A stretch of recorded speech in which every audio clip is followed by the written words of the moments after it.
எல்லா புகழும் ஏக இறைவன் அல்லாஹ் ஒருவனுக்கே உரித்தாகட்டும். அவனுடைய அன்பும் அருளும் வற்றா கருணையும் இறை தூதர் முஹம்மது ஸல்லல்லாஹு அலைஹி வஸல்லம் அவர்கள் மீதும் அவர்களுடைய குடும்பத்தார்கள், அவர்களுடைய தோழர்கள், சஹாபியா பெண்மணிகள் அவர்கள் காட்டி தந்த அடிப்படையில் தங்களுடைய வாழ்க்கையை அமைத்துக் கொள்ளக்கூடிய இறை நம்பிக்கையாளர்கள் அனைவர்கள் மீதும் எல்லாம் வல்ல அல்லாஹுடைய அன்பும் அருளும் வற்றா கருணையும் என்றும் நிலவட்டுமாக என்று கூறி என்னுடைய உரையை ஆரம்பம் செய்கிறேன். மன்னரையும் மறுமையும் என்ற தலைப்பு எனக்கு தரப்பட்டிருக்கிறது. இந்த தலைப்பு இஸ்லாமிய நம்பிக்கை சார்ந்த தலைப்பு. இஸ்லாமிய மார்க்கம் நம்புமாறு சொல்லக்கூடிய அந்த நம்பிக்கைகளில் அல்லாஹுவை நம்புவது, வானவர்களை நம்புவது, வேதங்களை நம்புவது, தூதர்களை நம்புவது, மறுமையை நம்புவது, மன்னரை வாழ்க்கை, சொர்க்கம், நரகம், இவை அனைத்தையும் நம்புமாறு இஸ்லாம் சொல்கிறது. இவை அனைத்தையும் யாரும் பார்க்கவில்லை. தூதர்களை சககாலத்தில் வாழ்ந்த மக்கள் கண்டார்கள். சஹாபாக்கள் தூதர்களை பார்த்தாங்க. முஹம்மது ஸல்லல்லாஹு அலைஹி வஸல்லம் அவர்களுக்கு முன்னால் அனுப்பப்பட்ட தூதர்களை அந்தந்த கால மக்கள் பார்த்தாங்க. அதே சமயம் அவர்களுக்கு இறக்கப்பட்ட வேதங்களை நம்பினார்கள். வேதங்கள் இறை செய்தி எங்களுக்கு அருளப்படுகிறது என்று தூதர்கள் சொன்னார்கள். அதை நம்பிக்கிட்டாங்க. அந்த நம்பிக்கையில் ஒன்றுதான் மன்னரை வாழ்க்கை. எப்படி வல்ல ரஹ்மான் மறைவாக இருந்து தன்னை நம்புமாறு சொல்கிறானோ, வேதங்களை நம்புமாறு சொல்கிறானோ, நாம பார்க்கல. இறை தூதர்களுக்கு வேதங்கள் இறங்கியதை நாம் பார்க்கவில்லை, நம்புகிறோம். தூதர்கள் யாரையும் நாம் பார்க்கவில்லை, நம்புகிறோம். அதே போன்று இந்த உலகத்திற்கு பிறகு ஒரு வாழ்க்கை இருக்கிறது. இஸ்லாமிய மார்க்கம் சொல்லக்கூடிய நம்பிக்கை, இந்த உலகத்தோட மனிதனுடைய வாழ்க்கை முடிந்து விடாது. நன்கு உள்ளத்தில் ஆழமாக பதிய வைத்துக் கொள்ள வேண்டும். எப்படி அல்லாஹ் இருக்கிறான் என்று நாம் நம்புகிறோமோ, தூதர்களை நம்புகிறோமோ, வேதங்களை நம்புகிறோமோ, அதே போன்று இறந்த பிறகு ஒரு வாழ்க்கை இருக்கிறது. இஸ்லாமிய மார்க்கம் உறுதியாக நம்புமாறு சொல்கிறது. மண்ணோடு மண்ணா போன பிறகு திரும்பவும் இறைவன் உயிர் கொடுத்து எழுப்புவான் என்ற ஒரு வாழ்க்கையும் இஸ்லாம் சொல்கிறது. மறுமை வாழ்க்கை, மன்னரை வாழ்க்கையையும் நம்ப வேண்டும். அந்த மன்னரை வாழ்க்கை இந்த உலகத்திற்கு அடுத்த வாழ்க்கை. உலக வாழ்க்கையை பொறுத்த வரைக்கும் சொற்பமானது, முடியக்கூடியது. இல்லா லஐபும் வலஹூன், இது வீணும் விளையாட்டும் என்பதாக அல்லாஹ் சொல்லி காட்டுகிறான். விளையாட்டுன்ற அல்லாஹ் உலகத்தை. பசங்க எவ்வளவு நேரம் விளையாடுவாங்க? ஒரு 2 மணி நேரம் விளையாடுவான், 4 மணி நேரம் விளையாடுவான், அது தூக்கி போட்டு போயிடுவான். அது மாறின்ற இந்த உலகம். உலகம் முடியக்கூடியது, உலகம் அழியக்கூடியது, உலகம் நம்மை ஏமாற்றிவிடும். உலகத்தை விட்டு நாம் பிரிந்து விடுவோம். நிரந்தரமாக உலகத்தில் எவனும் இல்லை. யாராவது ஒருவனை காட்டுங்கள், இவர் 1000 வருடமா வாழ்ந்துட்டு இருக்கிறாரு, இவர் 2000 வருடமா வாழ்ந்துட்டு இருக்கிறான்னு யாரையாச்சும் சொல்ல முடியுமா? கிடையாது. ஒரு நாள் கண்டிப்பாக மரணத்தை தழுவுவார்கள். திருக்குர்ஆனில் அல்லாஹ் குறிப்பிடுகிறான், குல்லு நஃப்ஸின் தாயிகத்துல் மவுத், எல்லா நஃப்ஸும் மரணத்தை அடைந்தே தீரும். மனிதர்கள் மரணத்தை அடைந்து தீருவார்கள் என்று அப்படி சொல்லல அல்லாஹ்.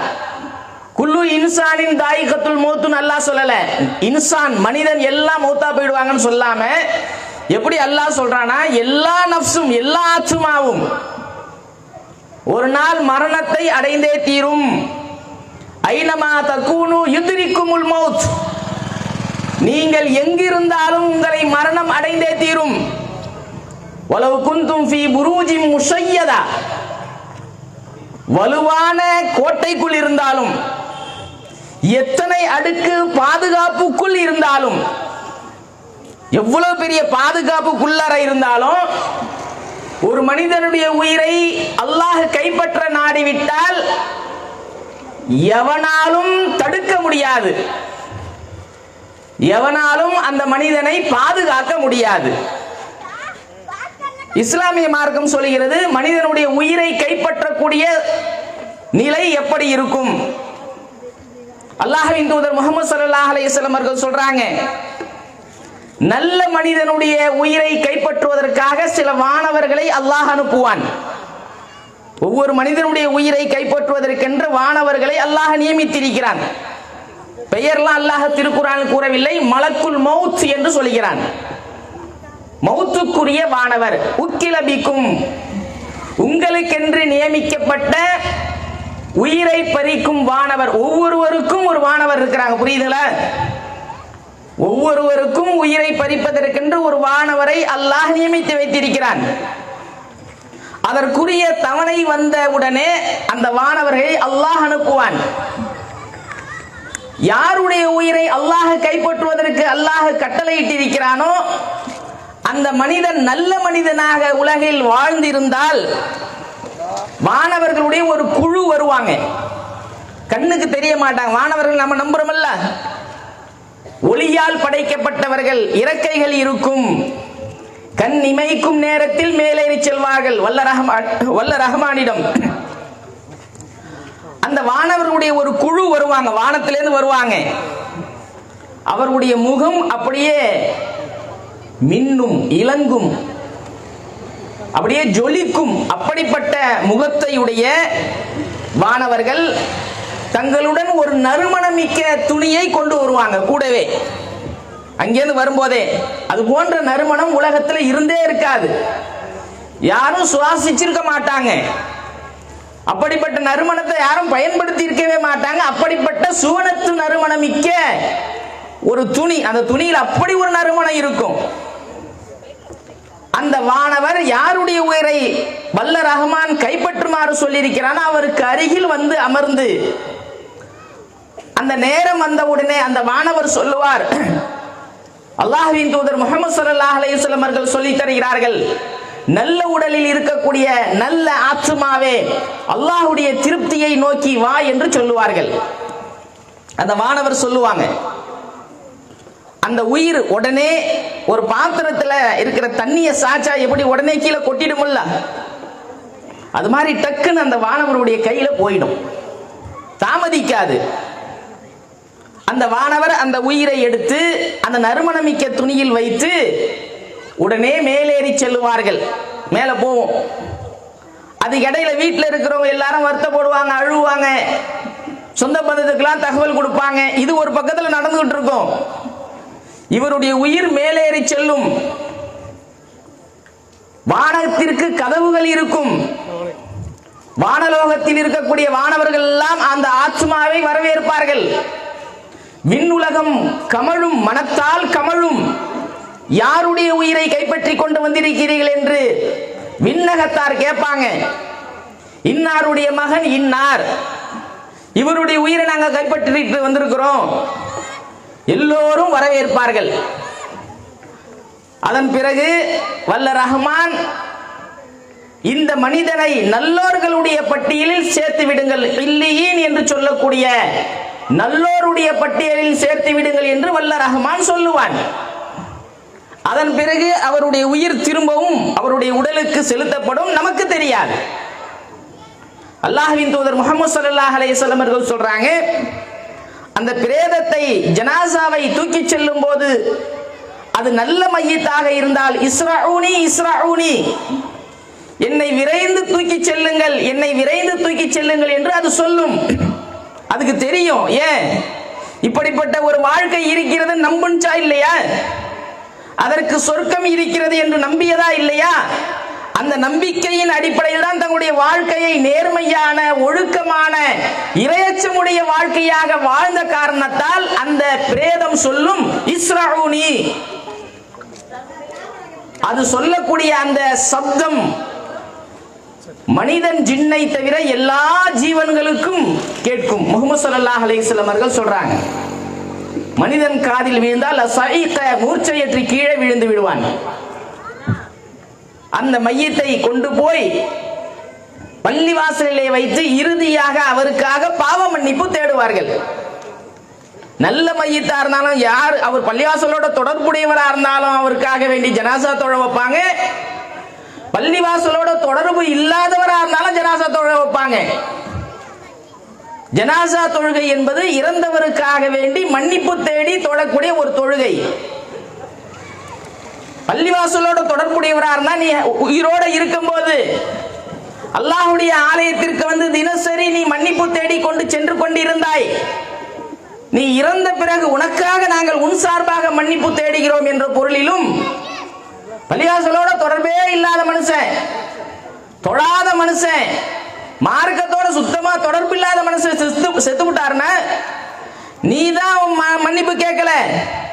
உயிரோட ஹயாத்தா இருக்கும் போது செத்த பிறகாச்சும் உன் சார்பாக உனக்காக நாங்க கேட்கிறோன்ற அடிப்படையில் அவருக்காக இறுதி தொழுகை, பாவ மன்னிப்பு தேடி தொழுகை நடத்தப்படுகிறது. அதுதான் நோக்கம். அதன் பிறகு முஹம்மது ஸல்லல்லாஹு அலைஹி வஸல்லம் அவர்கள் என்ன செய்வாங்கன்னா, எந்த ஒரு சகோதரர் இறந்து விட்டாலும் அவருக்காக ஜனாசா தொழுகை நடத்துவார்கள். அந்த அடிப்படையில் அவருக்கு ஜனாசா தொழுகை நடத்தப்படும். நடத்தப்பட்டு கொண்டு போய் மண்ணறையில் வைப்பார்கள். மண்ணறை எப்படி இருக்கும்?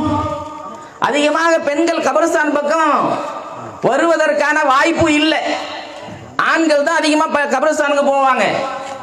கபரஸ்தான் போயிருந்தா போற ஆண்களுக்கு தெரியும் எப்படி இருக்கும். நம்ம வீடுகளில் பக்கீர்பாளையத்து உள்ள நுழையும் போது சில பகுதிகளில் உயர் ரகமான பெரிய பெரிய கட்டடங்கள்லாம் இருக்குதுல்ல, அவர்களுடைய செல்வத்துக்கு தகுந்த மாதிரி கட்டடம் கட்டி வீடுகள் கட்டி வச்சிருக்கிறாங்கல்ல. 10 லட்சம் ரூபாய் அவருக்கு தகுந்த மாதிரி, 20 லட்சம் ரூபாய் மதிப்புமிக்க வீடுகள், 40 லட்சம் ரூபாய் மதிப்புமிக்க வீடுகள், 1 கோடி ரூபாயில வீடுலாம் நம்ம பார்த்திருக்கிறோம்ல. அந்த 1 கோடி ரூபாய், 50 லட்சம் ரூபாய், 20 லட்சம் ரூபாய், 10 லட்சம் ரூபாய் வீடுகள்லாம் பார்க்கிறோமே. அதே மாதிரி கபரஸ்தான் உள்ளார போனா ஒரு பெரிய கபரு, இவருடைய கபரு கட்டினதுக்கு ஒரு 20 லட்சம். ஏன்னா ஊர்ல 40 லட்சம் ரூபாய் 50 லட்சம் ரூபாய் வீடு கட்டி வச்சிருந்தாரு. அதனால அவருடைய கபர் அவ்வளவு பெருசுல இருக்குமா? 10 லட்சம் ரூபாய் செலவு பண்ணி கபர் கட்டுறாங்களே. தர்காக்கள் கட்டி வச்சிருக்காங்க, அந்த மார்க்கத்தில் அனுமதி கிடையாது.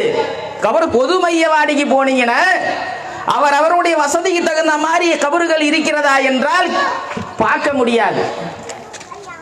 மண்ணாதான் இருக்கும். கபரஸ்தான் மண்ணறை உள்ளே நீங்கள் கபரஸ்தான் உள்ளே சென்றீர்கள் என்றால் ஒரு 4 நாளைக்கு முன்னாடி அடக்கம் செய்யப்பட்ட ஒரு மையத்து இருக்கும், ஒரு கபரை பார்க்கலாம். ஒரு 2 மாசத்துக்கு முன்னாடி அடக்கம் செய்யப்பட்ட கபரு உள்ள குழி பள்ளம் ஊந்து இருக்கும். புரியுதுங்களா? கபரஸ்தான் உள்ளார போனீங்கன்னா அவன் எவ்வளவு பெரிய சந்தோஷத்தில் இருக்கிற மனுஷனும் உள்ளம் கரையாமல் இருக்காது. அந்த காட்சியை பார்த்தாவே, கபரஸ்தான் உள்ளார போய் அந்த காட்சியை பார்த்தாவே என்னடா இது உலகம், இதுக்கு தாண்டா அடிச்சுக்கிறான், வெட்டிக்கிறான், குத்திக்கிறான், ஓடுறான், பணம் காசு அது இதுன்னு தேடிக்கிட்டு இருக்கிறான், இதாண்டா மனுஷனுடைய நிலைமை என்று எந்த மனுஷனா இருந்தாலும் சிந்திப்பான். கபரஸ்தான் உள்ளார போய் பார்த்தா, அதனால தான் முஹம்மது ஸல்லல்லாஹு அலைஹி வஸல்லம் அவர்கள் சொல்றாங்க, மண்ணறைகளை நீங்கள் சந்தியுங்கள். ஜியாரத் என்றால் சந்திக்கணும். அதற்கு சரியான பொருள் பொது மையவாடியை போய் பார்க்கணும்.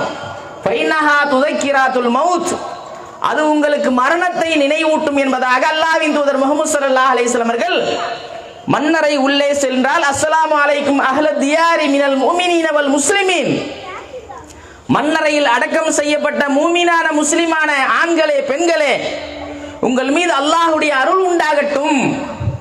வ இன்னா இன்ஷா அல்லாஹு பிக்கும் லாஹிகூன், அல்லாஹ் நாடினால் நாங்களும் இங்க வந்துருவோம். மன்னரைகளை சந்தித்தால் ஓத வேண்டிய துவா முஹம்மது ஸல்லல்லாஹு அலைஹி வஸல்லம் சொல்றாங்க. எப்போ வருவோம் தெரியாது, எப்போ மரணிப்போம் சொல்ல முடியுமா? எப்படி மரணிப்போம், மரணம் எந்த ரூபத்தில் வரும் சொல்ல முடியுமா? விபத்துல மரணிப்போமா, இதய நோயால மரணிப்போமா, சாதாரணமான நிலையில மரணிப்போமா சொல்ல முடியாது. ஆனால் ஒரு நாள் கண்டிப்பாக மரணிப்போம். உலகத்தில் இருவேறு கருத்து இல்லாத ஒன்று இருக்கிறது என்றால் மரணம் தான். வேற எல்லாத்துக்கும் இருவேறு கருத்து இருக்கும். மௌத்துக்கு மட்டும், சாவுக்கு மட்டும் இருவேறு கருத்தே இருக்காது. அப்ப அந்த இறந்த சகோதரரை கொண்டு போய் மண்ணறையில் வைப்பார்கள். எவ்வளவு பெருசுல இருக்கணும் கபரு? மண்ணறை எவ்வளவு பெருசுல இருக்கும்? 2 அடி 2 அடி, அவருடைய உடலுக்கு தகுந்த மாதிரி அகலமாக ஒரு 5 அடி ஆழம், உயரத்திற்கு தகுந்த மாதிரி நீளம். கபரை நீங்க பாத்தீங்கன்னா அவர் எவ்வளவு ஹைட்டா இருப்பாரோ அந்த உயரத்துக்கு தகுந்த மாதிரி நீளமா இருக்கும். ஒருத்தவங்க இறங்கி அடக்கம் செய்யற மாதிரி அகலமா இருக்கும். ஒரு 5 அடி 5.5 அடி ஆழம். மண்ணு தரை. சாதாரணமா மண்ணு தரையில நம்ம உட்கார மாட்டோம், புரியுதுங்களா? சேர் போட்டு உட்கார்ந்து இருக்கிறோம்ல. சில பேர் நிலம் வச்சிருப்பாங்க, நிலத்துக்கு போனா கூட புல் தரை இருந்துச்சுன்னா அங்க உட்காருவாங்க. அல்லது நிலத்துல போர் இருக்கும், நீர் இறைக்கக்கூடிய இடம், அங்க திண்ணை கட்டி வச்சிருப்பாங்க, அங்க உட்காருவாங்க. மண்ணுல உட்கார மாட்டாங்க. யாராவது மண்ணுல உட்கார்றோமா? பீச்சுக்கு போனா மணல்ல உட்காருவோம். ஆனால் இறுதியாக நாம படுக்கக்கூடியது மண்ணு. இங்க நம்மளுக்கு ஏசி இல்லாம தூக்கம் வராது, காற்றோட்டம் இல்லாம இருக்க முடியாது, வெளிச்சம் இல்லாமல் இருக்க முடியாது, மெத்தை இல்லாமல் தூங்க மாட்டோம், குஷன் மெத்தை இல்லாமல் தூங்க மாட்டோம். கொசு கடியை நம்மளால தாங்க முடியல, ஜன்னல்களுக்கெல்லாம் கொசுவலை அடிச்சிடுறோம். அது இல்லாம கொசுவத்தையும் போட்டுக்கிறோம். எந்த ஒரு அசௌகரியமும் இல்லாமல் இருந்தால் தான் நாம் உறங்குகிறோம். கரண்ட் கட் ஆயிருச்சுன்னா உடனே வெளியில வந்துடுறோம். கிராமங்கள்லாம் நீங்க இருந்திருப்பீங்க, கரண்ட் கட் ஆயிடுச்சுன்னு வச்சீங்க, எல்லாம் வெளியில வந்துருவாங்க, புழுக்கம் தாங்க முடியாது. மண்ணறையை யோசிச்சு பாருங்க, கபரை யோசிச்சு பாருங்க. வெள்ளை துணியில வச்சு சுருட்டிடுவாங்க. லட்சக்கணக்கான மதிப்புமிக்க புடவைகளை நாம் அணிந்து கொண்டிருந்திருப்போம் உலகத்தில் இருக்கும் போது. லட்சக்கணக்கான மதிப்புமிக்க ஆபரணங்களை அணிஞ்சிருப்போம். உயர் ரகமான வாகனத்தில் நாம் பயணம் செய்து கொண்டிருந்திருப்போம். நம்முடைய வீட்டுடைய மதிப்பு ஊர்லயே பெரிய வீடுன்னு பெருமை பேசுற மாதிரி வீட்டை கட்டி வச்சிருந்திருப்போம். சின்ன ஒரு கொசு கடி நம்மளால தாங்க முடியாது. உயர் ரகமான உணவுகளை உண்டிருப்போம், உயர் ரகமான ஆடைகளை அணிந்திருப்போம். எல்லாமே காஸ்ட்லி. வாகனிக்கக்கூடிய வாகனம் உயர்ந்தது. கடைசியில நாம வாகனிக்க கூடியது எது தெரியுமா? அனைவருக்கும் பொதுவாக இருக்கக்கூடிய பள்ளிவாசலில் இருக்கக்கூடிய ஜனாசா பெட்டி. யோசிச்சு பாருங்க. மையத்துக்கு போவோம்ல, யாராவது மரணித்து விட்டால் அந்த மையத்து வீட்டுக்கு போவோம். நாம அந்த ஜனாசா பெட்டி வாசல்ல வச்சிருப்பாங்க. அதை பார்த்து பயப்படணுமா இல்லையா? சொல்லுங்க பார்க்கலாம். இந்த ஜனாசா பெட்டியை வாசல்ல வச்சிருப்போம். மையத்து வீட்டுல மற்ற நேரத்தில் பள்ளிவாசல தான் இருக்கும். மையத்து வீட்டுல வாசல்ல வச்சிருப்பாங்க, உள்ள குளிப்பாட்டிட்டு இருந்திருப்பாங்க. அந்த ஜனாசா பெட்டியை பார்க்கிறோம்ல, அவர் எவ்வளவு பெரிய உயர் ரகமான கார்ல பயணிக்கக்கூடியவராக இருந்தாலும் கடைசியில் அவர் பயணிக்கக்கூடிய அந்த வாகனம் அனைவருக்கும், ஏழைக்கும் பணக்காரனுக்கும், படித்தவனுக்கும் பாமரனுக்கும், உள்ளூர் வாசிக்கும் வெளியூர் வாசிக்கும், வெள்ளையனுக்கும் கருப்பனுக்கும் அனைவருக்குமான பொதுவான ஜனாசா பெட்டியில தான் அவர் பயணிப்பார். என்னுடைய தகப்பனாரு பெரிய 40 லட்சம் ரூபாய் கார்ல போனாரு. அதனால பள்ளிவாசல் வரைக்கும் நான் கார்ல கொண்டு வந்து அங்கேயிருந்து மாத்திக்கங்கன்னு பையன் சொல்லுவானே, செத்த புணத்தை கார்ல ஏத்த மாட்டான். இறந்தவர்களை சுமந்து செல்வதற்கென்று அமரர் ஊர்தி வச்சிருக்கிறான். உடம்புல உயிர் இருக்கிற வரைக்கும் தான் மரியாதை. அப்படித்தானே? சொல்லுங்க பார்க்கலாம். உடலில் உயிர் இருக்கிற வரைக்கும் தான் மரியாதை. உயிர் போயிருச்சுன்னா மையத்தை எப்போ எடுக்க போறாங்கன்னு கேட்பாங்க போன்ல. மூத்தா போயிட்டாருன்ற தகவலை சொன்ன உடனே, அப்துல்லா பாய் மூத்தா போயிட்டாருன்ற தகவல் சொல்றாங்கன்னு வச்சுங்க, அப்துல்லா பாயை எப்போ எடுக்கிறீங்கன்னு கேட்க மாட்டாங்க, மையத்தை எப்போ எடுக்கிறது. இதுதாங்க உலக நிலை, இதுதான் மனிதனுடைய யதார்த்தம். இதை நம்மள எத்தனை பேர் யோசிக்கிறோம்? என்னமா 5000 வருஷம் வாழ்றோம், நம்ம 500 வருஷம் வாழ்றோம், 60 ஆண்டுகள் 70 ஆண்டுகள் கண் இமைக்கும் நேரத்தில் நாட்கள் ஓடிக்கொண்டே இருக்கிறது. நம்முடைய ஒவ்வொரு எட்டும் எதை நோக்கி நாம் நடந்து கொண்டிருக்கிறோம் தெரியுமா? நாம எட்டு வைக்கிற எட்டு இன்னைக்கு ஒரு தேதி கடந்துருச்சு, 26 போய் 27 வருது, 28 வருதுன்னா எதை நோக்கி போறோம்? நாம மண்ணறையை நோக்கி நாம் நடந்து கொண்டிருக்கிறோம். அதை ஒவ்வொரு அடியானும் ஒவ்வொரு மனிதனும் யோசிக்க வேண்டும். ஒவ்வொரு மூமினான ஆணும் யோசிக்க வேண்டும், ஒவ்வொரு மூமினான பெண்ணும் யோசிக்க வேண்டும்.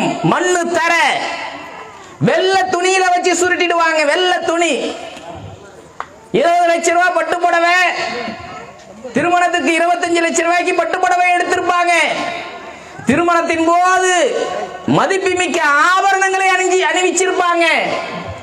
எல்லாத்துக்கும் பங்காளிகள் வந்து நிற்பாங்க, பங்கு போடுறதுக்கு, சொத்துக்களை பங்கு போடுறதுக்கு பங்காளிகள் வந்து நிற்பாங்க.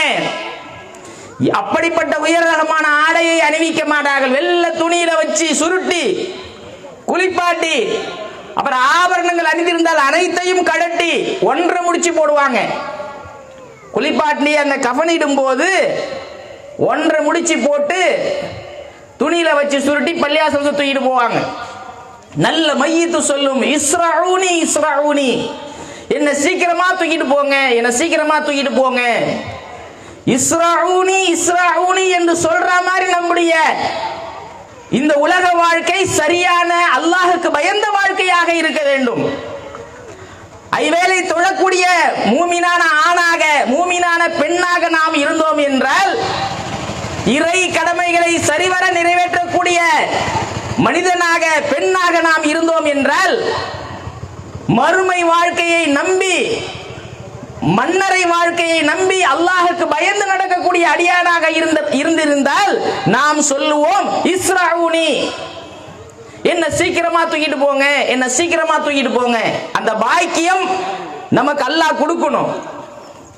பள்ளிவாசல்ல வச்சு இறுதியாக தொழுகை நடத்தி மன்னிப்பு தேடி கபருல வைப்பாங்க. கபருல வச்சிட்டு மண்ணை தள்ளிடுவாங்க. அல்லாஹ்வின் தூதர் முஹம்மது ஸல்லல்லாஹு அலைஹி வஸல்லம் அவர்கள் சொல்றாங்க, அந்த அடக்கம் செய்த பிறகு முஹம்மது ஸல்லல்லாஹு அலைஹி வஸல்லம் அவர்கள் சிறிது நேரம் அங்க நிப்பாங்க.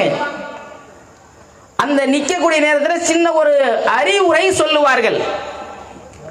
எந்த சமயத்தில் அறிவுரை சொன்னால் மக்களுக்கு பயன் தருமோ அப்போது அறிவுரை சொல்லுவார்கள். தோழர்களே, இதுதாங்க மனுஷனுடைய நிலைமை. இதே மாதிரி நாம ஒரு நாள் மரணிச்சிருவோம். மையத்தை அடக்கம் செய்ய போனா நாம யோசிக்கணும், இதே மாதிரி ஒரு நாள் நாம மௌத்தா போயிடுவோம். இதே மாதிரி குளிப்பாட்டுவாங்க, வெள்ளை துணியில வச்சு சுத்துவாங்க, பள்ளிவாசலுடைய ஜனாசா பெட்டி வரும், அதுல வச்சு போட்டு தூக்கிட்டு போவாங்க. அந்த மையத்தை தூக்கிட்டு போறப்பல்ல, அதே மாதிரி நாம ஒரு நாள் மௌத்தா போன்ற மாதிரி நினைக்கணும். நிறைய பேர் அதை யோசிக்கிறதே கிடையாது. அங்க மைத்து விட்டு உட்காந்துட்டு கதை பேசிக்கிட்டு இருக்கிறது, ஜனாசாவை அடக்கம் செஞ்சிட்டு இருக்கும் போது கபர்ஸ்தான்ல உட்கார்ந்து கதை பேசிக்கிட்டு இருக்கிறது, இதெல்லாம் தவிர்க்கப்பட வேண்டும். மண்ணறையில வச்சு முஹம்மது ஸல்லல்லாஹு அலைஹி வஸல்லம் அவர்கள் அடக்கம் செய்த பிறகு சில நிமிடங்கள் இருப்பாங்க. அப்போ சொல்லுவாங்க, வஸ்அலு லஹு தஸ்பீத், இந்த இறந்த சகோதரருக்கு தஸ்பீத்தை கேளுங்கள். முஹம்மது ஸல்லல்லாஹு அலைஹி வஸல்லம் சொல்லுவாங்க, தஸ்பீத் என்றால் இவரிடம் வானவர்கள் வருவாங்க. மண்ணறைக்குள்ளர சில கேள்விகள் கேட்பாங்க. 3 கேள்வி. மன் ரப்புக வமா தீனுக வமன் நபியுக, 3 கேள்விதான். உன்னுடைய இறைவன் யார், உன்னுடைய தூதர் யார், நீ எந்த மார்க்கம். 3 கேள்வி மண்ணறையில் கேட்கப்படக்கூடிய கேள்வி. மன் ரப்புக வமன் நபியுக வமா தீனுக. நல்ல மனப்படமா பண்ணி வச்சுக்கீங்க. ஈஸியான கேள்வி மாதிரி தான் தெரியும். எல்லாராலையும் இந்த கேள்விக்கு கபர் உள்ளார பதில் சொல்ல முடியாது. அதனால்தான் முஹம்மது ஸல்லல்லாஹு அலைஹி சொல்றாங்க, ஃபஸ்அலு லஹு தஸ்பீத், இவருக்கு தஸ்பீத்தை கேளுங்கள். கேள்வி கேட்கும் போது சரியான விடை சொல்பவராக இறைவா இவரை ஆக்குன்னு கேளுங்க. யாரால சரியா விடை சொல்ல முடியும்?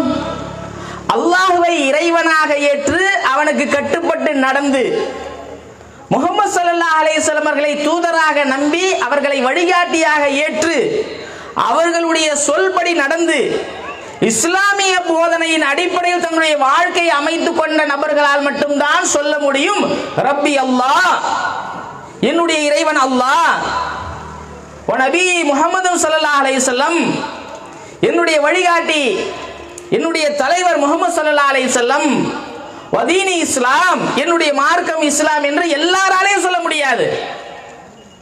எல்லாராலையும் இந்த கேள்விக்கு பதில் சொல்ல முடியாது.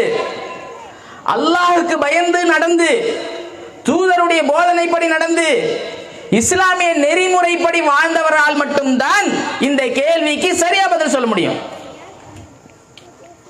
இத நல்லடியாராக இருந்தார் அவர் சொல்லிடுவார். அல்லாஹ்வின் தூதர் முஹம்மது ஸல்லல்லாஹு அலைஹி வஸல்லம் அவர்கள் சொல்றாங்க. அதன் பிறகு அந்த மன்னரை விசாலமாக்கப்படும். அல்லாஹ்வின் தூதர் முஹம்மது ஸல்லல்லாஹு அலைஹி வஸல்லம் சொல்றாங்க, யுஃப்ஸஹு லஹு கபருஹு மத்த பஸரிஹி, கண்ணு கெட்டிய தூரம் விசாலமாக்கப்படும். அல்லாஹ்வால் முடியாது. அது எப்படி 2 அடி 2 அடி இருக்கிற கபரு விசாலமாவுன்ற மாதிரி அந்த சந்தேகமே வரக்கூடாது. புரியுதுங்களா? அந்த சந்தேகமே அல்லாஹ் நாடினால் அல்லாஹ்வால் எதையும் செய்து காட்ட முடியும். கண்ணு கெட்டிய தூரம் விசாலமாக்கப்படும். சொர்க்கத்தினுடைய இன்பங்கள் அவருக்கு வழங்கப்படும். சொர்க்கத்துடைய விரிப்புகள் கபரிலேயே விரிக்கப்படும். அவர் மகிழ்ச்சியாக உறங்குவார். அல்லாஹ்வின் தூதர் முஹம்மது ஸல்லல்லாஹு அலைஹி வஸல்லம் கபூர்ல நல்லடியாராக இருந்தால் அவர் மகிழ்ச்சியாக உறங்குவார்.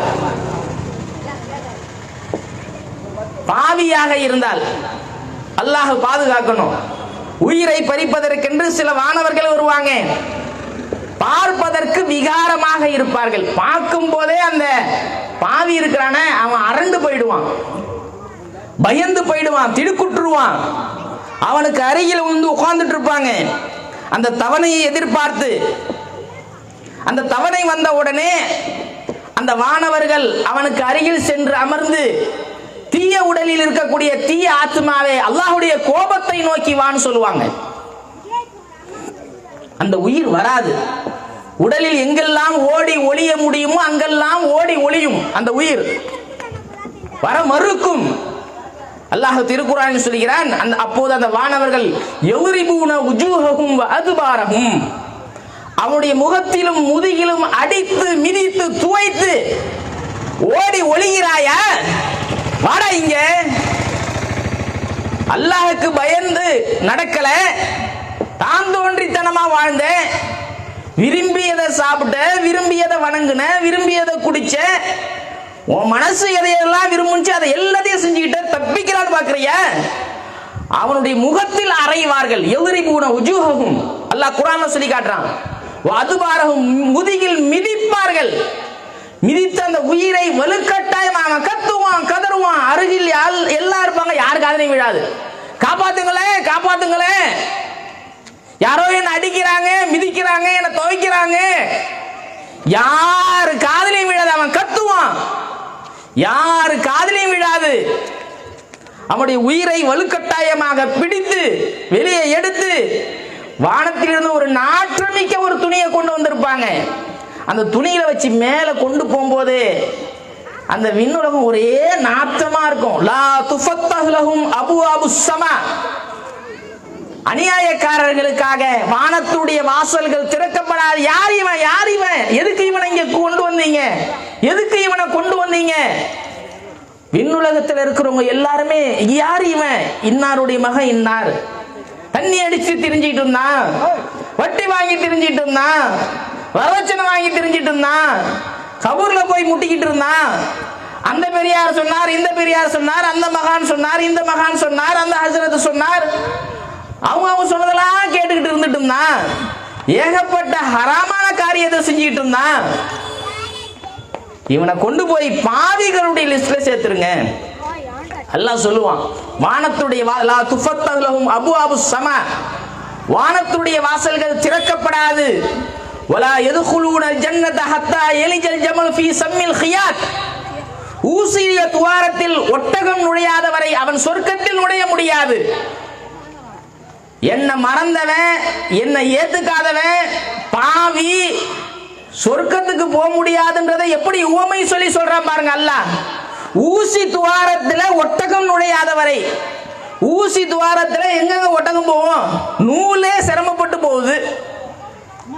ஊசி துவாரத்தில் ஊசியுடைய அந்த ஓல்களை ஓட்ட அதுல நூலையே சிரமப்பட்டு தானே நம்ம இது பண்றோம். அது உள்ளார எந்த காலத்துல ஒட்டகம் போறது சாத்தியமே இல்லை. காஃபிர், முஷ்ரிக், யஹூதி, நசாரா, பாவமான காரியங்களை செஞ்சவங்க எல்லாருமே ஒரு காலம் சொர்க்கத்திற்கு செல்லவே முடியாது என்பதை இப்படி உவமை சொல்லி அல்லாஹ் சொல்றான். போக முடியாது. கதாலிக்க நஜ்ஸில் முஜ்ரிமீன், பாவிகளுக்கு இப்படிதான் நாம் தண்டனை தருவோம் அல்லாஹ் எச்சரிக்கிறான். அதன் பிறகு இவரை என்ன செய்வாங்க? குளிப்பாட்டுவாங்க. எல்லாம் சுற்றத்தாரெல்லாம் அழுவாங்க, புலம்புவாங்க, கதறுவாங்க, கத்துவாங்க. அவரை என்ன செய்வாங்க? வச்சு துணியில வச்சு சுருட்டி தூக்கிட்டு போவாங்க பள்ளியாசல்ல. சரி, நீ தான் ஹயாத்தா இருக்கும்போது பள்ளியாச பக்கம் வரல, நிழலு கூட ஒதுங்கல. சில பேர் வருஷத்துல 3 நாள் தொழுவாங்க. ஒன்னு நோம்பு பெருனா, இன்னொன்னு ஹஜ்ஜி பெருனா, இன்னொன்னு இந்த லைலத்துல் கத்ர் 27ஆம் கிழமை அன்னைக்கு மட்டும். ஒற்றைப்படை இரவு கடைசி 21, 23, 25, 27, 25 நாள் இருக்கும். அவர் 27ல மட்டும் வந்துருவாரு. 3 வருஷம் முசல்லி, வருஷத்துல 3 நாள். சில பேர் வருஷத்துல 2 நாள், அது கூட வர மாட்டாரு. நோம்பு பெருனா ஹஜ்ஜி பெருனா அதுக்கு வராதவங்க சில பேர் இருக்கிறான். எதுக்கு வருஷத்துல 2 நாள் மட்டும் தொழுதுகிட்டு? புரியுதுங்களா? எல்லாரும் அப்படி வருஷத்துல 2 நாள் கூட தொழுறது கிடையாது. எல்லாருமே பள்ளியாச பக்கம், பள்ளியாசம் எங்க இருக்கிறது தெரியாத நபரா இருந்தாலும் சரி, நீ தான் உலகத்தில் இருக்கும்போது மன்னிப்பு கேட்கல, உனக்காக நாங்க மன்னிப்பு கேட்டு தொலைகிறோம்னு சொல்லிட்டு பள்ளியாசல்ல வச்சு அவருக்காக மன்னிப்பு கேட்டுட்டு கடமை இல்ல. வாழ்க்கையில ஒரு முறையாச்சும் கலிமா சொல்லியிருப்பா, லா இலாஹ இல்லல்லாஹ் முஹம்மது ரசூலுல்லாஹ். ஒரு தடவையாச்சும் கிப்லாவை நோக்கி இருப்பா. முஹம்மது ஸல்லல்லாஹு அலைஹி வஸல்லம் சொல்றாங்க, மன் ஸல்லா ஸலாத்தனா வஸ்தக்பல கிப்லத்தனா வ அகல தபீஹத்தனா. மூமினுக்கு அளவுகோல், யார் நம்முடைய தொழுகையை தொழுது நம்முடைய கிப்லாவை முன்னோக்கி நாம் அறுத்ததை நாம் பலியிட்டதை உண்றாரோ அவர் மூமின் என்பதாக முஹம்மது ஸல்லல்லாஹு அலைஹி சொல்றாங்க. வாழ்க்கையில ஒரு தடவையாச்சும் தொழுது இருப்பான், கலிமா சொல்லி இருப்பான், கிப்லாவை முன்னோக்கி இருப்பான்ற அடிப்படையில தொழ வச்சு கொண்டு போய் கபூர்ல வச்சிருவாங்க. வச்ச பிறகு என்ன ஆகும்? வானவர்கள் வருவார்கள். அந்த அதே கேள்விதான் இவருக்கு வேற கேள்விலாம் கிடையாது. அதே கேள்விதான். மன் ரப்புக வமா தீனுக வமன் நபியுக, 3 கேள்விதான். அப்ப இவன் சொல்லுவான், எல்லாரும் என்ன சொல்லிட்டு இருந்தாங்களோ அதான் நான் சொல்லிட்டு இருந்தேன். அந்த நல்லடியார் கரெக்டா சொல்லிடுவாரு. இவன் அப்படியே பேந்த முழிப்பான். எக்ஸாம் வைக்கிறாங்கன்னு வச்சுங்களேன், எக்ஸாமுக்கு முன்னாடி படிக்கிறதுக்கு ஒரு நாள் கொடுப்பாங்க. ஆங்கிலம், கணிதம், தமிழ், இந்த மாதிரி ஒரு 2 நாள் கேப்பு, அதுக்கப்புறம் எக்ஸாம், 2 நாள் கேப்பு, அதுக்கப்புறம் எக்ஸாம் வைப்பாங்கல்ல. எதுக்கு? ஜாலியாக சுற்றிட்டு இருக்குதா? இவர் பேட்டை எடுத்துக்கிட்டு சுற்றிட்டு இருந்தாருன்னு வச்சுங்களேன், அங்கே கொஸ்டின் பேப்பரை பார்த்துட்டு முடிச்சிட்டு இருப்பாரு. பக்கத்தில் இருக்கிற மாப்பிள்ள, என்னடா அதுக்கு பதில்? இந்தாண்ட உட்காந்துரு, என்னடா மாப்பிள்ள மச்சான் என்னடா முடிச்சிட்டு இருப்பாரல்ல. படிக்காதவர் இந்த 2 நாள் 3 நாள் கேப் கொடுப்பாங்க. எதுக்கு கேப் கொடுக்குறாங்க? சரி, இத்தனை நாள் பள்ளிக்கூடம் வந்தவன் தான், இருந்தாலும் ஒரு 2-3 நாள் அவனை கேப் கொடுத்து கொஞ்சம் அவனை படிக்க வச்சுவிட்டு அவனை எக்ஸாம் ஹாலில் உட்காத்துனா ஒரு 35-40 மார்க்காச்சும் தேர்வான்ற அடிப்படையில் தான் செய்கிறாங்க. அதையே இவர் உட்காந்துட்டு ஐபிஎல் பார்த்துக்கிட்டு இருந்துட்டு இவரு அது என்ன கேம் விளையாடுறாங்க, விளையாடிக்கிட்டு இருந்துவிட்டு பேட்டை எடுத்துக்கிட்டு சுத்திக்கிட்டு இருந்துவிட்டு ஜாலியா பைக்கில் சுத்திக்கிட்டு இருந்துவிட்டு கொஸ்டின் பேப்பரை பார்க்கறோம்னு வச்சுங்களேன், இதையும் படிச்சிருக்கலாமே, இதையும் படிச்சிருக்கலாமே, நம்ம படிக்கலாம்னு நினைச்சோம், படிக்கல, அந்த இதுவும் வரும்னு தான் நினைச்சோம், படிச்சிருக்க மாட்டாரு.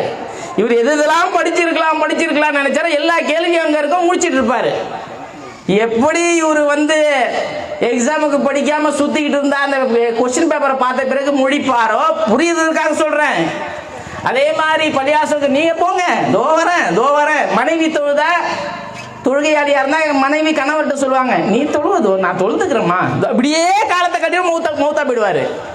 சில கணவன்மார்கள் தொழுவாங்க, மனைவிகிட்ட சொன்னா என் குழிக்கு நான் பதில் சொல்ல போறேங்க, உங்க வேலையை நீங்க பாருங்க, நீங்க போய் தொழுவுங்க, உங்க குழிக்கு நீங்க பதில் சொல்ல போறீங்க, உங்க குழிக்கு நானா பதில் சொல்ல போறேன், என் குழிக்கு நீங்களா இப்படி எகத்தாளம் பேசுற பெண்ணா இருந்தாங்கன்னு வச்சுங்க, வசமா மாட்டுவாங்க. கணவன்மார்கள்ட்ட மனைவி சொல்லுவாங்க, நீ போய் தொழுவு, இப்படி எகத்தாலும் கணவர் பேசியிருந்தாருன்னு வச்சுங்க வசமா மாட்டுவாங்க, தப்பிக்க முடியாது. இங்க வேணா பேசிடலாம், நாவன்மையை வச்சு சமாளிச்சிடலாம். வானவர்கள்ட்ட பேசி சமாளிக்க முடியுமா? தப்பிக்க முடியுமா? ஓட முடியுமா? ஓட முடியாது. கொண்டு போய் கபர்ல வச்சு அடக்கம் செய்த பிறகு வானவர்கள் வந்து அவரை தூக்கி அப்படியே உட்காந்துவாங்க. அவர்கிட்டயும் அதே கேள்விதான். எனக்கு தெரியாது. மக்கள் எல்லாம் என்ன பேசிக்கிட்டு இருந்தாங்களோ, தௌஹீத் ஜமாத்துக்காரங்க ஒரு மீட்டிங் போட்டாங்க பக்கிரிப்பாளையத்தில். மன்னரையும் மறுமைன்னு சொல்லிட்டு ஒருத்தர் பேசினாரு. அவருக்கு கூட இந்த தலைப்பு தான் கொடுத்தாங்க. நான் வீட்டில் உட்காந்துட்டு கேட்டுட்டு இருந்தேன். என்னப்பா கேட்ட? என்னமோ பேசுனாங்க கேட்டேன், காத்து வாக்கில் வந்துச்சு. சரியா நான் அதை கவனம் செலுத்தல. சொல்லிவிட்டோம், பக்கிரிப்பாளைய மக்களுக்கு சொல்லிட்டோம், மன்னரை வாழ்க்கை இருக்கிறது. மன்னரையில் வைக்கப்படுவீர்கள், கபர்ல வைக்கப்படுவீங்க. வானவர்கள் விசாரிப்பாங்க. நாளை மறுமையில நீங்களாம் மார்க்கத்தை தெரிஞ்சிருந்தீங்களே, தமிழ்நாடு தௌஹீத் ஜமாத்துன்னு சொன்னீங்களே, உங்களை சுற்றியுள்ள மக்களுக்கு குறைந்தபட்சம் சுற்றியுள்ள மக்களுக்காச்சும் சொன்னீங்களான்னு சொல்லிட்டு அல்லாஹ் மறுமையில கேட்பான். அப்ப சொல்லுவோம், குறைந்தபட்சம் சுற்றியுள்ள மக்களுக்கு சொன்னான்ல, அமைப்பு வச்சிருந்தோம், நிர்வாகிகள் இருந்தாங்க, தாயிகள் இருந்தாங்க, பல ஊர்களில் இருந்து பயணித்து வர. இப்ப தாய் பேசிட்டு போறாருல, இன்னைக்கு இரவு முழுவதும் உறங்காமல் பயணிக்கக்கூடிய தூரம் போறார் அவரு. எதுக்கு வராங்க? நோக்கம் என்ன? இந்த மக்கள் அனைவரும் மன்னரையில் சுவனத்து இன்பங்களை அனுபவிக்க வேண்டும்.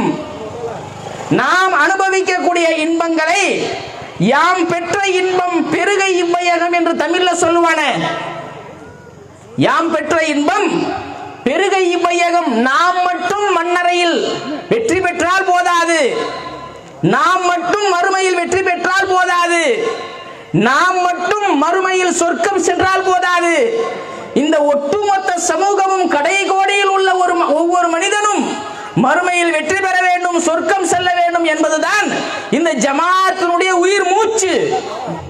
நம்முடைய ஒவ்வொரு எட்டும் அதுதான் இலக்கு. அப்படி சொன்னாங்க அல்லாஹ். எதையுமே நான் காதுல வாங்கிக்கல. லா தரைத்த வலா தலைத்த. வானவர்கள் கேட்பாங்க, நீ படிக்கலையா? உனக்கு யாரும் சொல்லி கொடுக்கலையா? எத்தனை ஆண்டுகள்ப்பா உனக்கு அவகாசம் கொடுக்கப்பட்டிருந்துச்சு? கொஞ்சம் கூட பயம் இல்லையா? இப்ப போய் கபர்ஸ்தானம் போய் பாருங்க. இப்போ ஒரு 9 மணிக்கு போய் பாருங்க, இருட்டா இருக்கும். அந்த பக்கம் போறதுக்கே பயமா இருக்கும். சொல்லுங்க, அப்படித்தானே? கபர்ஸ்தானம் இப்போ ஒவ்வொரு ஊர்லயும் பொது மைய வாடி இருக்குமல்ல, அங்க போய் பாருங்க. இப்போ போய் பாருங்க, உள்ள போறதுக்கே பயமா இருக்கும். நம்ம 4 பேர் போனா தைரியமா போயிடுவோம். தனியா போய் பாருங்க, தனிமையின் வீடு. நம்முடைய தாய் நம்முடன் வரமாட்டார், நம்முடைய தகப்பன் நம்முடன் வரமாட்டார், நம்முடைய மனைவி கணவன் இறந்து விட்டால் மனைவி வரமாட்டாங்க, மனைவி இறந்து விட்டால் கணவன் வரமாட்டாங்க, நம்முடைய நண்பன் வரமாட்டான், நம்முடைய சுற்றத்தார் வரமாட்டார்கள். அல்லாஹ்வின் தூதர் முஹம்மது ஸல்லல்லாஹு அலைஹி வஸல்லம் சொல்றாங்க, யத்பஉல் மய்யித ஸலாஸத்துன். ஒரு பிரேதத்தை 3 விஷயங்கள் பின்தொடர்ந்து செல்கிறது. யர்ஜிஉ இஸ்மானி, 2 திரும்பி விடும். வயபுகா வாஹித், 1 மட்டும் தான் அவர் கூட இருக்கும். கபர் வரைக்கும் 3 வரும், 2 திரும்பி விடும், 1 மட்டும் தான் அவர் கூட இருக்கும். யர்ஜிஉ அஹ்லுஹு வ மாலுஹு, அவருடைய செல்வம் அவருடைய குடும்பத்தார் திரும்பி விடுவார்கள். அடக்கம் செய்த பிறகு மகன் ஒரு 5 நிமிஷம் கண்ணீர் வடிச்சு அழுது துவா செஞ்சுட்டு நிப்பாரு. 50 நிமிஷம் நிப்பாரா? 5 நிமிஷத்துக்கு மேலேயே சொந்தக்காரங்க இருந்து அவரை சமாதானப்படுத்தி, வாப்பா இன்னைக்கு வாப்பா மூத்தா போயிட்டாங்க, நாளைக்கு நான் பண்ற மாதிரி சமாதானப்படுத்தி கூட்டு வந்தார். 5 நிமிஷத்துக்கு மேல அழுதுட்டு நிப்பாரு. தந்தையே இறந்து விட்டாலும் நம்முடைய மகன், அவருடைய மகன் அழக்கூடிய நேரம் 5 நிமிஷம், அதிகபட்சம் 10 நிமிஷம். அதோட அவர் வெக்கேஷன்ல வந்திருப்பாரு, 15 நாள் லீவ் கொடுத்திருப்பார், 15வது நாள் போயிடுவார், அவ்வளவுதான். அடுத்து ஒரு 6 மாசம் கழிச்சு, 1 வருஷம் கழிச்சு வருவாரு. கபர்ஸ்தானம் வந்து பாப்பாரா? வாப்பா தகப்பனார் மூத்தாயிட்டாங்க, இங்க தானே நின்று அழுதுட்டு இருந்தோன்னு. அடுத்த வெக்கேஷனுக்கு வரும்போது சொந்தக்காரன் விட்டு ஒரு கல்யாணத்துக்கு வருவாரு. இதுதாங்க உலகம். ஒரு நாள் கூட வந்து நிற்பாங்களே, படுப்பாங்களே துணைக்கு? நம்முடைய செல்வம் வருமா? நம்முடைய பட்டம், நம்முடைய பதவி, நம்முடைய ஊர் ஜமாத்து பாரம்பரியம், யாரும் வர மாட்டாங்க. அல்லாஹ்வின் தூதர் முஹம்மது ஸல்லல்லாஹு அலைஹி சொல்றாங்க, யர்ஜிஉ இஸ்னானி, இரண்டு திரும்பிவிடும், வ யப்கா வாஹிது, ஒண்ணே மட்டும் தான் அவர் கூட இருக்கும். யர்ஜிஉ அஹ்லுஹு வ மாலுஹு, அவருடைய செல்வமும் அவருடைய குடும்பத்தாரும் திரும்பி விடுவார்கள். வ யப்கா அமலுஹு, அவர் செய்த செயல் மட்டும்தான் அவர் கூட இருக்கும். தொழுகை, நோன்பு, தான தர்மங்கள், இதர நல்லறங்கள் செய்திருந்தால் அது அவர் கூட இருக்கும். தண்ணி அடிச்சுக்கிட்டு திரிஞ்சுக்கிட்டு ஆன்லைன்ல ரம்மி விளையாடிக்கிட்டு வேறு தவறான பாவமான காரியங்கள்ல மூழ்கி இருந்தா அந்த பாவ சுமையோட கபூர்ல போய் அடக்கம் செய்யப்படுவார். பதில் சொல்ல முடியாது. வானவர் கேட்பாங்க, அப்பா இத்தனை ஆண்டுகள் அவகாசம் கொடுத்திருந்தான் அல்லாஹ், அது எல்லாத்தையுமே வீணாக்கிட்டே. கபூர் அவரை அப்படியே நெருக்கும். அல்லாஹ்வின் தூதர் முஹம்மது ஸல்லல்லாஹு அலைஹி வஸல்லம் சொல்றாங்க, ஒரு வானவர் ஒரு சம்மட்டியை கொண்டு வருவார், இரண்டு தோல் புஜங்களுக்கு இடையில் அவனை அடிப்பார். நீ தொழல, நீ நன்மையான காரியம் செய்யல, இந்தா இந்தா இந்தா இந்தா, வாங்கு வாங்கு வாங்கு, கத்துவான், கதறுவான், கூக்குரலிடுவான். ஃபகரைன், மனிதன் ஜின்னை தவிர வேற எல்லா ஜீவன்களுடைய காதலி அவன் கத்துறது விழும். அல்லாஹ்வின் தூதர் முஹம்மது ஸல்லல்லாஹு அலைஹி வஸல்லம் அதிலே கியாமத் நாள் வரைக்கும், அவன் எழுப்பப்படும் நாள் வரைக்கும் அவன் தண்டிக்கப்பட்டு கொண்டே இருப்பான் கபருடைய. அதனால்தான் முஹம்மது ஸல்லல்லாஹு அலைஹி வஸல்லம் அவர்கள் ஒவ்வொரு தொழுகையிலும் இருப்புல அல்லாஹ்வின் அஊது பிக மின் அஸாபில் கப்ரி, இறைவா மன்னரை வேதனையில் இருந்து என்னை பாதுகாப்பாயாக என்று அல்லாஹ்வின் தூதர் முஹம்மது ஸல்லல்லாஹு அலைஹி வஸல்லம் அவர்களே துஆ செஞ்சிருக்கிறாங்க. என்ன காப்பாத்து மன்னரை வேதனையில் இருந்து. ஒரு மனிதனுக்கு மன்னரை வேதனை சோதனையாக அமைந்து விட்டால் கண்டிப்பாக மறுமை வாழ்க்கையும் சோதனையாக இருக்கும். ஒரு மனிதனுக்கு, ஒரு மூமினுக்கு மன்னரை வாழ்க்கை வெற்றியாக அமைந்து விட்டால் கண்டிப்பாக அவன் மறுமையில் கண்டிப்பாக வெற்றி பெறுவான். எந்த ஒரு மாற்று கருத்தும் கிடையாது. மன்னரை வாழ்க்கை மகிழ்ச்சியான வாழ்க்கை இருக்க வேண்டும், வாழ்க்கையாக இருக்க வேண்டும் என்றால் அல்லாஹ்வுக்கு பயந்து வாழ வேண்டும். இருட்டு, தனிமை, காற்றோட்டம் இருக்காது, வெளிச்சம் இருக்காது. நல்லடியாராக இருந்தால் வெளிச்சம், காற்றோட்டம் எல்லாம் இருக்கும். அதன் பிறகு அல்லாஹ் அனைவரையும் உயிர் கொடுத்து எழுப்புவான். ஒரு நீண்ட ஒரு வாழ்க்கை, மன்னரை வாழ்க்கை. ஒரே ஒரு சப்தம், அசரீரி, சூர்னு சொல்லுவாங்க அரபியில. உலகத்துல அது மாதிரி ஒரு சத்தம் வந்தே இருக்காது. இடி முழக்கம் ஒரு சத்தமே கிடையாது, புரியுதுங்களா? அப்படிப்பட்ட ஒரு அசரீரி ஒலிக்கும் ஒரே ஒரு சப்தம் தான். அந்த சப்தம் வந்த உடனே திருக்குர்ஆன் அல்லாஹ் யாசீன் அத்தியாயத்தில் சொல்லி காட்டுகிறான், மினல் அஜ்தாசி இலா ரப்பிஹிம் யன்சிலூன், தங்களுடைய சமாதிகளில் இருந்து, அடக்கத்தலங்களில் இருந்து இறைவனை நோக்கி விரைவார்கள். எல்லாமே அந்த சப்தம் வந்த அடுத்த வினாடி, அந்த சப்தம் வந்த அந்த சூர் என்ற அந்த சப்தம் வந்த அடுத்த வினாடியே எல்லாமே ஒட்டுமொத்தமா முதல் மனிதர் ஆதம் அலைஹிஸ்ஸலாம் அவர்களில் இருந்து கடைசி மனிதன் வரைக்கும் எல்லாருமே அடுத்து டக்குன்னு அடுத்த வினாடி கண்ணிமைக்கும் நேரத்தில் எந்திரிச்சிருவாங்க. யா வைலனா மம் பாசனா மின் மர்கதினா, எங்களுடைய உறங்குமிடங்களில் இருந்து எங்களை எழுப்பியவர் யார்? எல்லாம் கேட்பான். அடி உத வாங்கினவனும் அதை மறந்துட்டு தூங்கிட்டு இருந்தேனுவான். அந்த வாழ்க்கை இருக்குதே, அந்த முந்தைய நிலைமையை மறக்கடிச்சிடும். பொதுவாக உலகத்தில் அப்படித்தானே, முந்தைய நிலைமையை நிறைய பேர் இப்போ யோசிக்கவே மாட்டான். கஷ்டப்பட்டதெல்லாம் வசதி வந்துருச்சுன்னு வச்சுங்களேன், பழைய நினைக்கவே மாட்டான். உலகத்தில் அப்படித்தான் நிறைய பேர். அது மாதிரி கபூர்ல அடி உத வாங்கினவனாம் சொல்லுவான், மர்கதி நானுவான், உறங்கும் இடங்களிலிருந்து எழுப்பியவையா, அதை மறந்துடுவான். அப்போது சொல்லப்படும் ஹாதா மா வஅதர் ரஹ்மான், ரஹ்மான் வாக்களித்த நாள், வஸதகல் முர்சலூன், ரசூல்மார்கள் இப்படிப்பட்ட ஒரு நாள் இருக்கிறதுன்னு சொன்னாங்க. அந்த நாள் தான் இது. துபத்தல் அர்லு கைரல் அர்ல், இந்த பூமி அல்லாத இன்னொரு பூமியை நாம் மாற்றுவோம். இந்த உலகத்துக்கு தான் இந்த செட்டப் தேவை, புரியுதுங்களா? இந்த உலகத்துக்கு தான் இந்த செட்டப். கடல் தேவைப்படும், மலை தேவைப்படும், இந்த சூரியன் தேவைப்படும். இந்த உலகத்துக்கு இந்த செட்டப் தேவைப்படும், புரியுதுங்களா? அதனுடைய செட்டப் வேற. எல்லாரும் ஒரு திடல்ல நிறுத்தப்பட்டிருப்பார்கள். ஹுஃபாத்தன் உராத்தன் குருதன், ஆடை அணியாதவர்களாக, செருப்பணியாதவர்களாக, கத்னா செய்யப்படாதவர்களாக. அப்படின்னா என்ன? உலகத்துக்கு எப்படி வந்தாங்களோ அதே மாதிரி நிற்பாங்க. யாரையும் பார்த்துட்டுலாம் இருக்க மாட்டாங்க, புரியுதுங்களா? தலைக்கு மேல் சூரியன் இருக்கும். எங்கோ இருக்கக்கூடிய சூரியனுடைய வெப்பத்தையே தாங்க முடியல. தலைக்கு மேல இருந்தா என்ன அவங்களுடைய நிலைமை யோசிச்சு பாருங்க. யார் நல்லறங்கள் செய்தார்களோ, இல்லாமன் அத்தல்லாஹ பி கல்பின் சலீம், எவன் தூய உள்ளத்துடன் வந்து நிற்கிறானோ அவன்தான் மறுமையில் வெற்றி பெறுவான். தூய உள்ளம், கள்ள கபடம் இல்லாத உள்ளம், அல்லாஹுக்கு பயந்து நடந்த உள்ளம், நேர்மையான உள்ளம், ஊழல் செய்யாத உள்ளம், மதவாதம் இல்லாத உள்ளம், சாதி வெறி மதவெறி இல்லாத உள்ளம், மிகவும் சரியாக ஒழுக்கமாக நடந்த உள்ளம். நம்ம அதிகாரத்தில் இருக்கிற எப்படி வேணாலும் இருக்கலாம், நம்ம யாரு கேட்பா வாரா இங்க அனல் மலிக், அல்லாஹ் சொல்வான் நான் தான் அரசன். உலகத்தில் ஆட்சி செய்தவர்கள் எல்லாம் எங்கேன்னு கேட்பான் அல்லாஹ். எல்லாம் நிற்பான், அபூஜஹல் நிற்பான், உத்பா நிற்பான், ஃபிரௌன் நிற்பான், ஹாமான் நிற்பான், காரூன் நிற்பான், எல்லாம் நிற்பான், சப்தம் வராது. எல்லாம் அல்லாஹ்வுடைய எதிரிகள் ஷைத்தான் எல்லாம் நிற்பாங்க. அனல் மலிக், நான் தான் மலிக், அரசன். உலகில் அரசர்கள் எங்கேன்னு கேட்பான். எந்த பதவியும் அங்கே பயன் தராது. ஓடுவான் தப்பிச்சு, அவனை பிடிங்க அல்லாஹ் சொல்லுவான். எங்கடா ஓடுற? இங்க வேணா நாடு விட்டு நாடு ஓடிடலாம், வேஷத்தை மாத்திட்டு திரியலாம். அங்க வேறு உலகம் இருக்குமா, வேறு நாடு இருக்குமா? தப்பிக்க முடியாது, ஓடி ஒளிய முடியாது. எப்படியாச்சும் நம்மளை காப்பாத்திக்கலாம் நினைப்பான். யௌமலா யன்ஃபஉ மாலும் வலா பனூன், பிள்ளைகள் பயன் தர மாட்டார்கள், செல்வம் பயன் தராது, பதவி பயன் தராது, எல்லாம் அவனை விட்டு சென்று விடும்.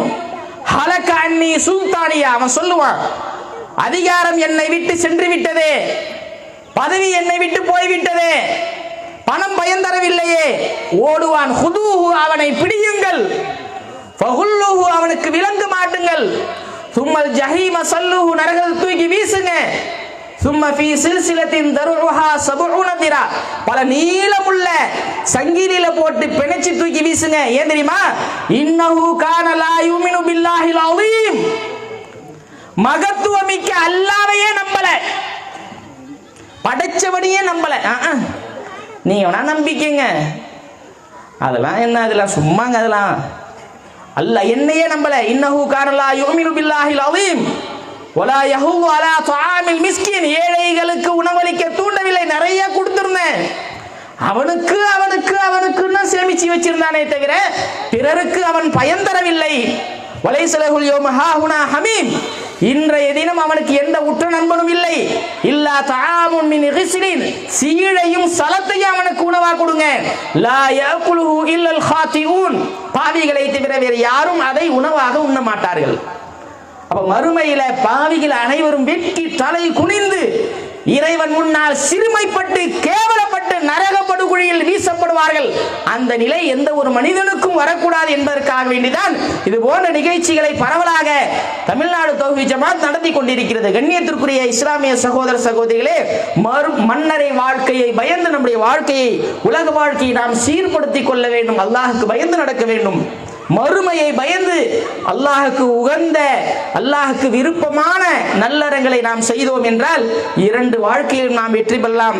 அல்லாஹுக்கு பயந்து நடக்கக்கூடிய நல்ல மக்களாக, மறுமையிலும் மன்னரையிலும் வெற்றி பெறக்கூடிய நல்ல மக்களாக வல்ல ரஹ்மான் நம் அனைவரையும் ஆக்கி அருள் புரிவானாக.